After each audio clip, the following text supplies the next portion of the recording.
What's going on, guys? We're here in Loveland, Colorado at Overland Expo, and I've been hanging out with my very good friend, Brian Fulton, who is the owner of Goose Gear. Yes, sir. Thank Buddy, you. It's been so good catching up these last couple days. Yeah. I've known Brian for years.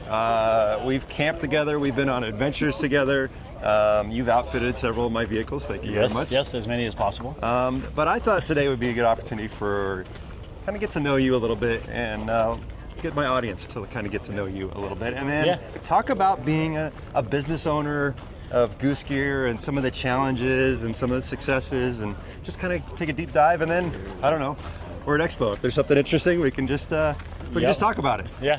So let's just start off with where'd you grow up? Tell us about yourself. Oh man, where did I grow up?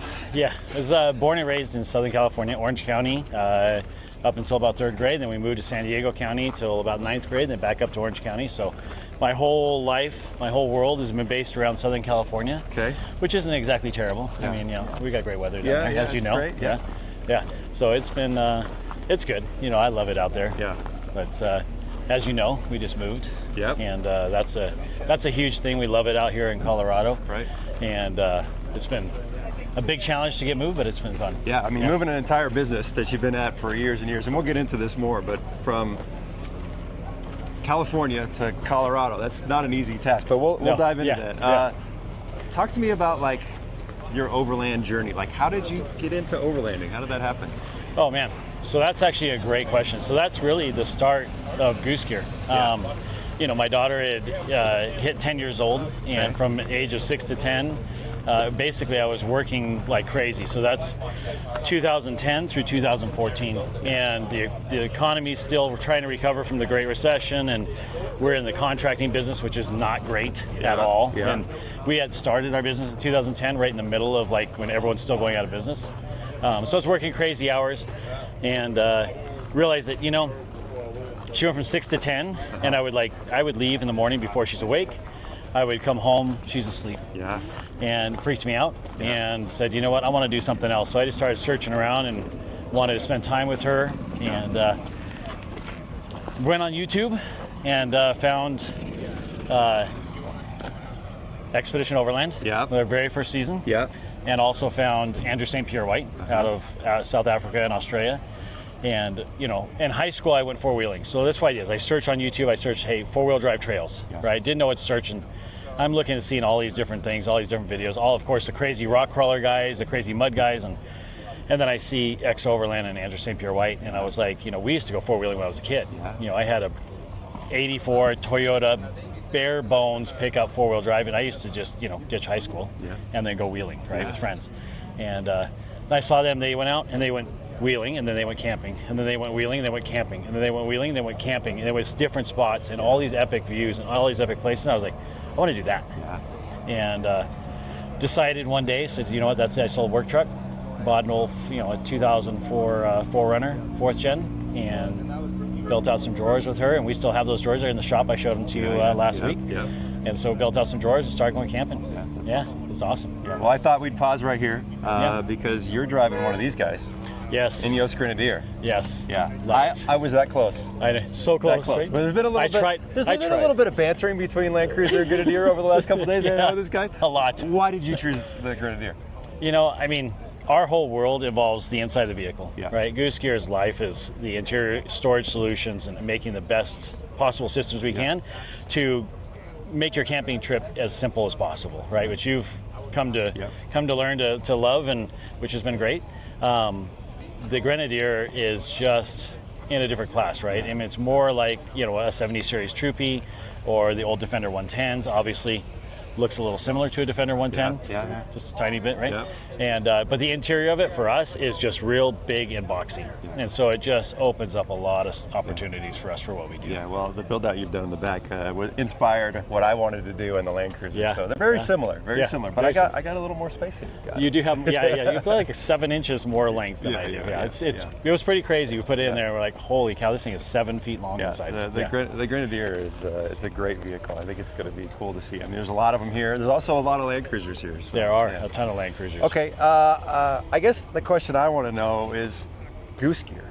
Like when you think Goose Gear, you don't think like storage and and interior sleeping spaces and fridge sliders, but I will say, people here, I've heard, like, oh, Goose Gear, oh, they make great stuff.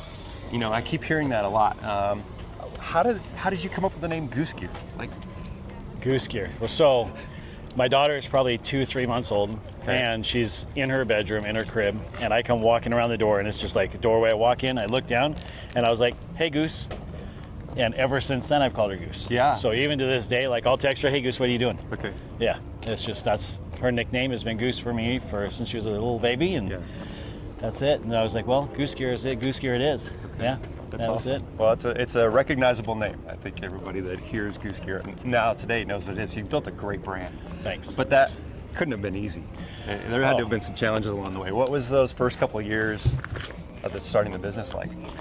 The first couple of years, so it was tough. Yeah. We already had a cabinet and countertop business. My wife at the time, she was third generation countertop manufacturing, and they had started the business in 1952. Okay. And so that's a lot of the foundation of what we do, because that kind of rolled into the cabinet and countertop business we had before Goose Gear. Yeah.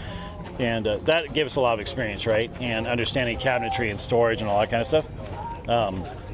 But challenges starting, it's, this is a niche market. Yeah, it's very right? small. It's a very tiny market, and we're inside the vehicle, which is, it's not flashy. Uh-huh. It's not something you're driving down the street and you see a rooftop tent or a roof rack or a pair of Max Tracks or something that says, hey, I like to go camping.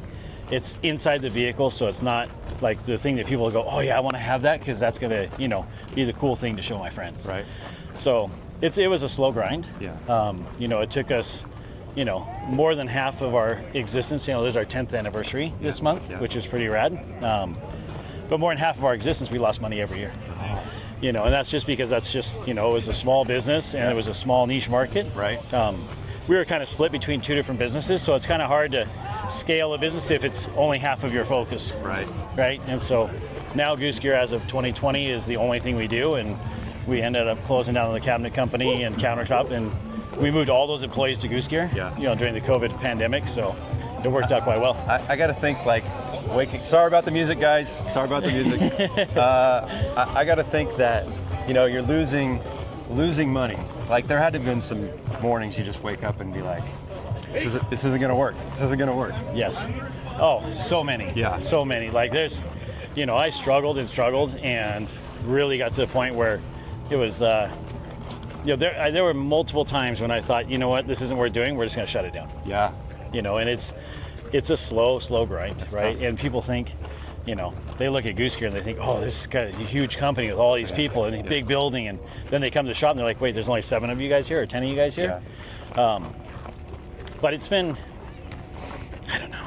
There's always struggles, right? And Sure. so really my biggest struggle was people. Okay. And understanding people. Okay. And I have had some amazing mentors. Yeah. A lot of people, and I don't make a decision without consulting my mentor group that we all were. A lot of us are peers. Some of them are completely, one of my best mentors is Garrick, and he's a 3rd grade school teacher. Oh yeah. But he's just brilliant. Amazing. Right? And he has a completely different take on what we're doing. So he'll be like, hey, instead of doing this, why don't you do this? And you're like, man, it's so obvious when he says it, but you're like, how did I not think of it? Yeah. And you're just so deep in the woods, you just don't see it. Was there ever a time or a morning you woke up and you'd be like, the tides have changed, things are going in the right direction? Was there ever a moment? Yeah. Oh, clear as day. And it's funny you mentioned that, because we had a customer who actually mentioned it as well, and he's like, yeah, 2017 was a pivotal year for you. And I was like, holy cow, like, that was crazy that he even recognized it.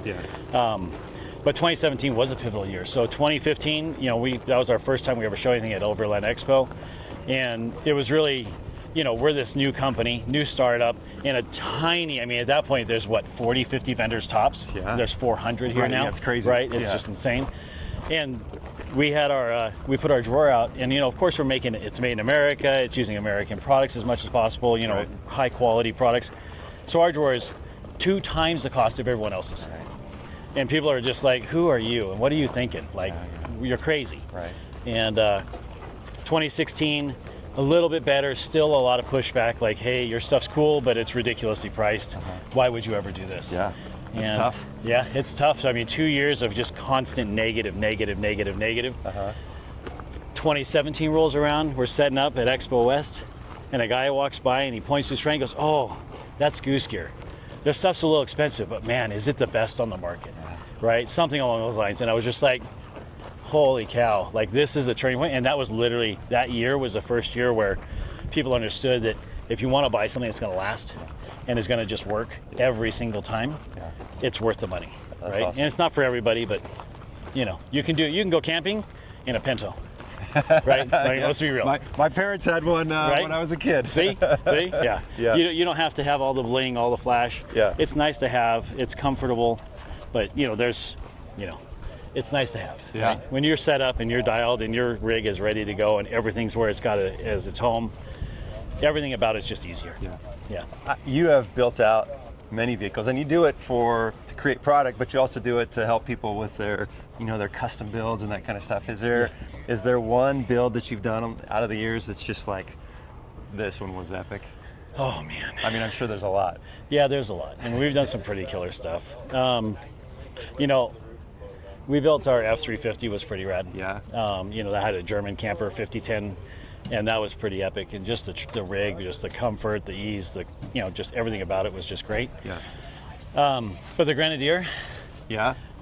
You know, I think once we do the pop top conversion, the alu cab, and we do the full troopy style interior in that, you know, that's going to be almost as cool as the Land Cruiser. Almost. I mean, so close. It's going to be. I get half the fuel economy. What are you talking about? Pretty cool. I found it interesting because, you know, you think that you just cut out some plywood and it's all good, but when you guys were cut out some plywood, that's well, perfect. I mean, I mean, what's your slogan? It's just plywood. It's just plywood. Like, we literally, yeah, it's so funny. We get that's definitely a feedback point. It's just plywood. It's just plywood. But yeah. I mean, I dropped off the Land Cruiser 2 weeks ago with you, and it took you 2 weeks to R&D that system. And when I came to pick it up, you were still working on it. Yeah. But you had a pallet this high. Yeah. Of parts that you cut out and didn't work, and you redid it and cut it out and redid it. Yeah. I mean, there's a lot that goes into just designing one vehicle's interior. Yeah. I mean, how long does it usually take? Like, let's just use the Jeep for example. How long did it take to design that? Oh man, the Jeep. That the very first system we built was basically a replica of Justin Pitcairn's. Okay. Right? Yeah. And so he had made it, and I saw it, and I met him at one of the American Adventurists Mountain Rendezvous. Yeah. And I was like, you know, we could actually make that stuff if you want to sell it. Uh-huh. You know, we had a cabinet shop. We weren't in the business. Goose Gear was like, we were like a fledgling nothing. Yeah. And he goes, I don't want to have a business. That's crazy talk. That sounds like work. He's right. It's work.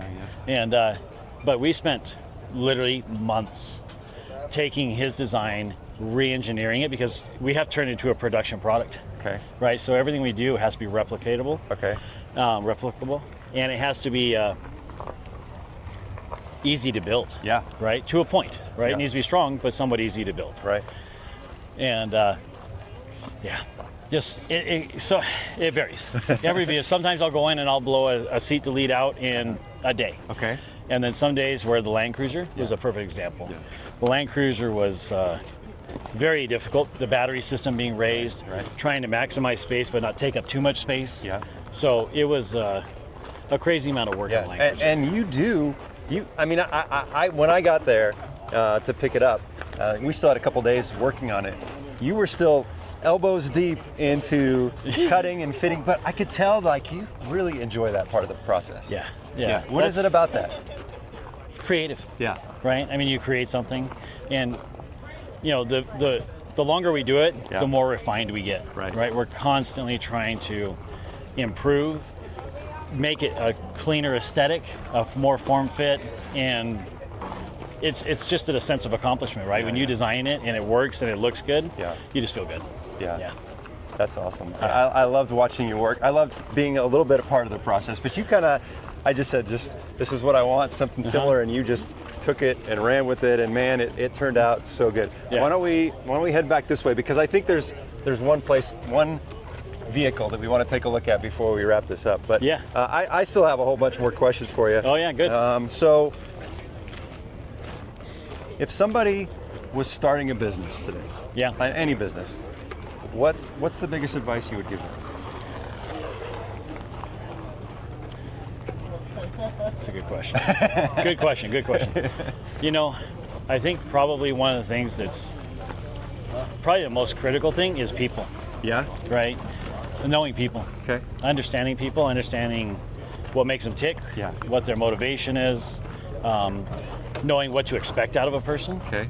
Everybody's different, but everybody's the same. I know it sounds ridiculous, but we're all unique, but we're all still grouped into different kind of types of people. Sure. And understanding those people, understanding what their talents are, and then keeping those people in those talent pools is probably the biggest thing for me. Okay. That came from a customer of mine, but where I was really struggling. I was expecting some crazy stuff. I was trying to have my technicians trying to manage their inventory, and he's like, well, your first problem is you're expecting your technicians to manage your inventory. Yeah, let's go down this aisle. Okay. Right? Yeah. He says, you're saying, you're asking for your technician to manage inventory, and it's not going to work. Yeah. And nothing gets done without everybody. Okay. Right? And so once I finally learned more about people and what makes them tick, what they're better at, and keeping them in the zones that they're most successful at, not only is it better for everybody, but it's better for the person, right? Because they're happy. Because they have a sense of accomplishment, they're more productive, and they also just have a better time because they're not trying to do something that's not natural to them. Yeah. So that's probably the biggest thing. And that was from a customer who just saw me just failing miserably at that. And he literally just goes, dude, have you read this book? And I was like, no. He goes, you really need to read it. And I was like, oh, ouch. Okay, I'm doing something wrong. Tell me more, right? Yeah. And I don't have a lot of pride when it comes to that stuff. So I was like, tell me, what am I doing wrong? Yeah. And it was pretty amazing. Yeah. Okay, let's stop real quick. I want to look at. I still got one more question for you. Yes, sir. But talk about this truck here. So this is Jerry's truck from Tembo Tusk. Yes. And this has some of your gear in here. Talk about this for a second. Yeah, this truck was built almost 9 years ago. 9. Yeah, almost 9 years ago. So this is one of the very first trucks we built. So we built Dave Bennett from American Adventurist. You know, we had built our drawer system for the Land Cruiser, and then we posted up like a 3D exploded view. Yeah. And this is 2014, so there's not a lot of 3D software out there, not a lot of people using it. So it was pretty, we show an exploded view of a cabinet, you didn't see that a lot. And so because we had a cabinet shop, countertop shop, CNC machine, so we put that up, and Dave's like, hey, let's do something in my truck. And I knew I didn't even have a tent. I didn't have a place to sleep. We just bought the 4Runner, right? And he's like, I want to build something for my Tacoma, the flip pack. And Dave had actually designed a similar interior to this, very similar layout. And we built his system out. And then Jerry's was inspired by that build. Okay. Right? And this has been something we built, again, like almost 9 years ago. Yep. Has a lot of our old construction methods, L brackets and all that stuff. We have billet aluminum spacers that we have, proprietary machined for us and more refined. But this truck has been to heck and back. Oh, he beats. Oh my God, he is so bad. This truck. We the BDR, and he's just whomping through the sand, the black sand dunes. We're like, oh, Jerry, you're gonna break your truck. Never breaks it, of course. Just always keeps running. But this is a testament to the quality, longevity. Yeah. Right. Everything we do is overbuilt. Right. Everything we use is the highest quality. Metal latches, overrated drawer guides. Just build it to last. Yeah. It's a good investment. Yeah. It's a good investment. Yeah, exactly. Yeah, I've taken, I still have them, drawers from my Jeep Wrangler diesel, and then I moved them over to the 4xe, and then I moved them over to the 392, and it was just like, I'm not getting rid of these things because they're great, and I can just put them in other vehicles, which is awesome. Yeah. And everything we designed from the very beginning was set up that way. Yeah. So a camp kitchen that you bought for your 4Runner 7 years ago fits your Land Cruiser today. Yeah. And the bolt pattern's the same since the very beginning. We spent a lot of time, and people don't understand that, right? How much forethought we put into it to try and make it something that's just going to last and you could use over and over and over again. Yeah. Okay. Last question for you. Yes, sir. What's on the horizon for Goose Gear? What's coming up? What big projects or plans you got going on? Oh man, yeah. So many. Yeah. For us, it's international, right? That's probably the next biggest. We have a lot of requests for our products in Australia, South Africa, Europe, and every market's a little different how they do things. Canopies and trays are super popular in Australia. Yeah. And a camper wedge like an alu cab is more popular in South Africa. So little bit different, but the interior side of it, the storage side, like everyone needs storage. If you're going to do this for long periods of time, you need to be organized. And so our big horizon is expanding in the international markets, and which also gives me an opportunity to go to those markets. Yeah, which, go travel a little bit. Yeah, I'm looking forward to that. A little bit. Go drive some other vehicles that we don't get here in the U.S. Yeah, nice turbo, turbo diesels. I'd love to spin some wheels in those for sure. Yeah, absolutely. Yeah, it's gonna be awesome. Yeah. Well, brother, it has been awesome hanging out with you the last couple of days. Thank you for all the work you've done on not only this vehicle, but all the vehicles over the years. And genuinely, I just love hanging out with you, man. It's been an amazing week. Yeah, super fun. Yeah. Well, guys, that was a little different style video. I would love to hear what you thought about it, because maybe we'll do some more of this kind of stuff about talking to company owners and kind of how their business has evolved. And hopefully this all worked out. It was fun. It was fun. There's lots of stuff here at Expo. If you haven't ever been over to Goose Gear's website, go check it out there, guys. They got all kinds of storage stuff to outfit a lot of different vehicles over there. And if you haven't been over to TrailRecon.com, go check us out. Until next time, safe travels. Thanks.